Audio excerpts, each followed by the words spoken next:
We will focus today on experiencing infatuation and moving from the experience of infatuation to conscious loving. When I was putting together this program, I focused on essentially 4 goals, and I'd like to share those with you before we begin. First of all, I hope this series gives you an opportunity for personal reflection on your own experiences of infatuation. Second, I hope to encourage the capacity for movement from infatuation, understanding the strengths and weaknesses of that moment in our lives, and how we can move in our capacity to deeper intimacy. Third, I hope we begin to risk and the challenges of intimacy. And fourth, foster a climate of affirmation rather than self-condemnation. Millions of men and women live in anxious hope of experiencing infatuation, experiencing love. I'd like to first focus on the experience of infatuation and look at some questions and definitions. Many people say that an amphetamine-like hormone, phenylethylamine, known as PEA, is really responsible for our experience of infatuation. Helen Fisher has written a book that will be recently released about this experience. Plainly, the word itself is officially defined as a kind of affliction. In common parlance, infatuation is known as being a fool for love. Most of us recognize it as a state in which a person's normal ability to think clearly and act rationally are flung aside with a kind of suspicious eagerness. Desire focuses on a particular someone, and something doesn't matter anymore. It's a compelling attraction. The dictionary strongly suggests that overt result of infatuation is a reduction in mental capacity. We feel foolish. A frequent synonym is folly.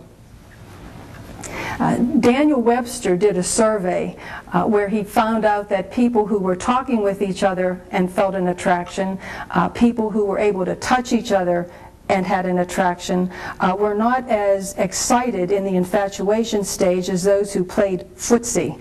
So there's a chaotic stage to this early part of infatuation. Research has confirmed the existence of PEA, the amphetamine-like chemical. Diane Ackerman, author of The Nature of Love and the Natural History of the Senses, describes PEA as a molecule that speeds up the flow of information between nerve cells, whipping the brain into a type of frenzy of excitement, sending ordinary attraction into overdrive, and providing the assertive oomph that's needed for successful mating. We can consider this a well-designed molecule from the point of view of species survival. I think for those of us who are celibate, we think of it in another direction. Recently, I looked at the movie video Grumpier Old Men, and one of the characters was falling in love with someone, and he was practicing his first invitation to a date, and he practiced and practiced describing how he was catching a fish and placing it over the mantelpiece. When he said this to his beloved, she accepted the awkwardness of his invitation to a date. The next morning, his neighbor was watching him jumping up and down, tossing the newspaper around in something that was quite uncharacteristic for his age, so that the effect of this hormone is to give us pitter-patter, to give us extra energy. It becomes a type of speed. The research clinic, New York State Psychiatric Institute, claims to have discovered that PEA has a tendency to pave the way for a peculiar contemporary disorder, the relationship addiction. Some people will also look at elements of the codependent relationship as a type of infatuation. In other words, some people are always infatuated, but not necessarily with the same person, and not long enough to develop a relationship that makes them really happy.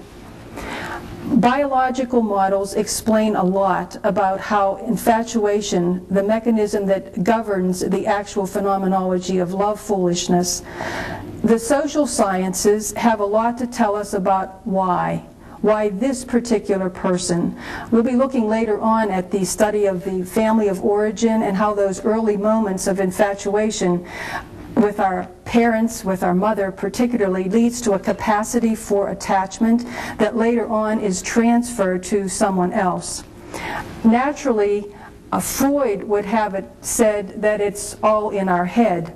His most profound contribution to modern thought was to show us the extent to which our behavior, especially our love behavior, is guided by an unconscious process. He may have even used the word compelled to experience specific relationships. Jung popularized the idea that opposites attract, and for very good reason. He theorized that we are unconsciously drawn to those who exhibit qualities we find lacking or somehow underdeveloped in our own psyches, and that we always seek to complete or to balance ourselves through intimate attachments. Later, I'll show you a book that's called The Attachment Theory and the role of that in infatuation.